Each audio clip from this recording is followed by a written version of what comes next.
Hello and welcome everyone. This is DR.SAPTARSHI coming to you live again.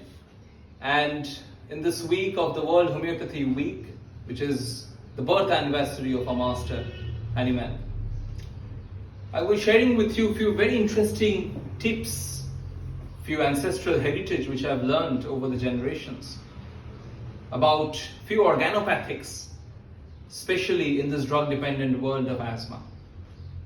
In the modern day world, when there is so much pollution and there is so much lung disorders, and the world is reeling from conventional chemicals, homeopathy can always help you to wean off those conventional chemicals by prescribing these organopathic remedies. You come across children, you come across elderly, you come across the young population, they are under the effect of chemicals and bronchodilators and inhalers. And they do not see a light at the end of the tunnel that, yes, I can withdraw these conventional medication. But over the next few minutes, I'll be sharing with you a few very interesting clinical tips in organopathics from which you can withdraw the conventional medication. And whenever you're withdrawing the conventional medication, whenever you're withdrawing the conventional chemicals, you'll be able to see a picture of natural disease. I'll give you a simple example. A patient comes to you for asthma for the last 20 years, and he comes and tells you that I've been having this asthma, I'm taking inhalers for the last 15 years, what do I do? You ask him for sensations. I cannot tell you, because whenever I'm feeling asthmatic, I take the pump. Any modalities? Are you better in open air? Are you better by bending forward or bending backward? I cannot tell you, I take my pump. So you're coming across cases where there's scarcity of symptoms. The natural disease is superimposed by the artificial chronic disease. So you do not have a clear totality for prescribing a lachesis, for prescribing a sulfur, for prescribing a calcaria or a tuberculinum.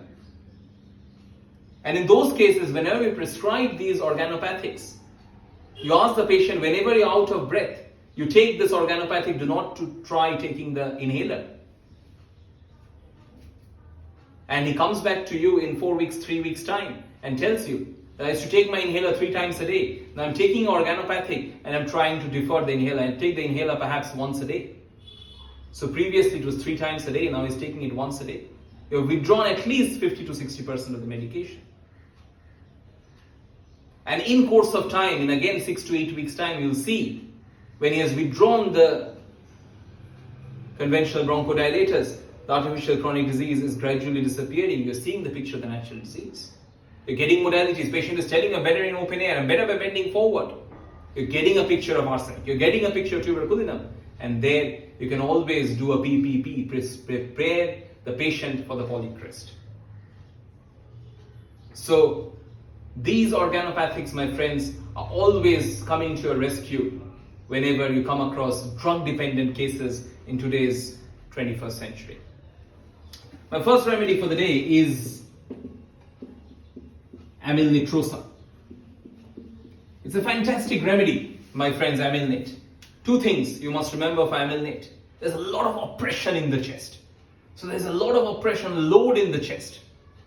And what they will tell you, whenever I had this oppression, I'm better in fresh open air. So I rush to the windows, I rush to the streets, to the terrace, I feel better in fresh open air. Now think of patients who are better in fresh open air, tuberculinum, sulfur, pulsatilla, calcaria. But can you prescribe those remedies just on that symptom? No, you can't. But whenever you're prescribing an organopathy, you can frame a totality based on the few available symptoms. And Amyl nitrosum is a remedy where you can prescribe just on the basis of oppression. They're better in fresh open air. Spongia has that, Lobelia inflata has that as well, my friends. You can use Amyl nit in 6C, 30C as well. For that kind of oppression, they're better in fresh open air. So they'll tell you whenever I'm asthmatic, I feel the oppression, I feel better in fresh open air. And you can prescribe a small remedy like Amyl nitrosum based on these few available symptoms. And Amyl nitrosum is such a fantastic remedy.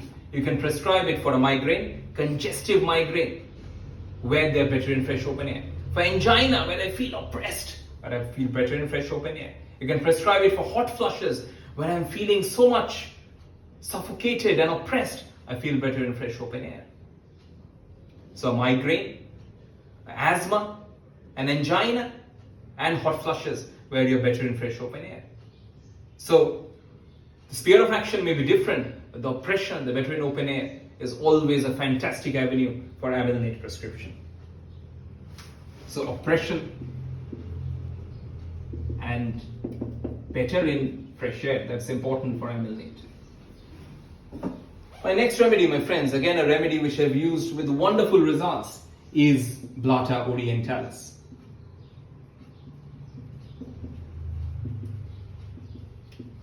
Blatta, my friends, is prepared from Indian cockroaches. And if you think of the doctrine of signature, where do the cockroaches live? They live in the cracks and crevices, where there is damp and shady places. And that's the doctrine of signature for Blatta orientalis. And when Blatta, you'll find them, there's a damp aggravation, there's a wet weather aggravation, there's a rainy weather aggravation, and more importantly, there is a change of weather aggravation. So think of all those cases of psychotic bronchospasm, where you have a damp weather, where you have a change of weather, where you have a rainy weather aggravation, and Blatta will always come to your rescue. Very interestingly, in Blatta, if you open Borica's Medica, you will find it mentions indicated after arsenic is insufficient. So whenever arsenic has taken care of the spasm, but the cough remains, you can always think of Blatta to take care of the remaining cough.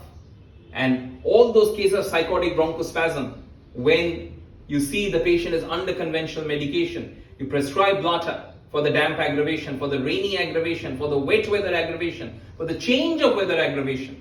And you always pave the way for a better psychotic remedy prescription, for an Arania diadema prescription, for an Nitrosum, for a Thuya, for a Dalcamara prescription in the coming weeks. So preparing the patient for the polycris. You cannot prescribe a Nitrosum for a Thuya just on the damp aggravation. So Blatta orientalis will always come to your rescue. The cockroach will always come to your rescue for this psychotic bronchospasm. And if you see in Borica, you will see it's mentioned, indicated even after arsenic is insufficient. So even a polycris like arsenic has failed, and still Blatta will help you in your practice. So do not ignore these underrated remedies. And especially my friends who are joining in from the Indian subcontinent, these Indian remedies work really well in the Indian constitution, because of this affinity for the subcontinent constitution. 6C, 30C again, tincture for Blatta orientalis is also quite useful. So aggravation damp, aggravation rain, aggravation change of weather, and aggravation wet weather is important for Blatta orientalis. My third remedy, my friends, is another wonderful remedy in today's world, is Pothos foetidus. Whenever you come across a remedy like Pothos foetidus, think of today's world of allergic bronchospasm. So all those cases of dust aggravation, of pollen aggravation, allergic wheeze, patients who have a strong aggravation from dust. It can be house dust, it can be dust in the environment, and very many cases, believe me, Pothos will help you. And Pothos is a very fantastic modality, better by passing stool. So whenever you come across cases of allergic bronchospasm, do always remember Pothos foetidus will always come to your rescue in those cases as well. I want you to take a note, my friends, for dust allergy aggravation or dust aggravation. Few lesser known remedies, you have that in Solanum lycopersicum, you have that in Nitromars, you have that in Bromium, which are few very interesting remedies for dust aggravation, and you have that in Lupha operculata. I repeat, Bromium, Nitromars, Lupha operculata, and Pothos foetidus, which have a strong dust aggravation, and Solanum lycopersicum. So this is another fantastic remedy for your allergic bronchospasm. So whenever you come across psychotic bronchospasm, that's more Blatta orientalis. Whenever you come across allergic bronchospasm, tubercular bronchospasm, where you have a strong dust aggravation, allergic wheeze is there, that's always a picture of your Pothos foetidus. Again, you can prescribe in tincture 6 and 30. Patient will tell you, whenever I'm in a dusty environment, I always take my inhaler. You ask them, do not take that, try taking the Pothos instead. And you always help the patient to see light at the end of the tunnel, because you're withdrawing the conventional medication. and in coming weeks you're preparing the patient perhaps for a tuberculinum, perhaps for an atrial Mars, perhaps for a deep-acting tubercular remedy. My fourth medicine, my friends, and I want you to try this Indian drug with very good results, is Cassia sophera. Again, Cassia can be prescribed for dust allergy, but do always remember, my friends, for Cassia,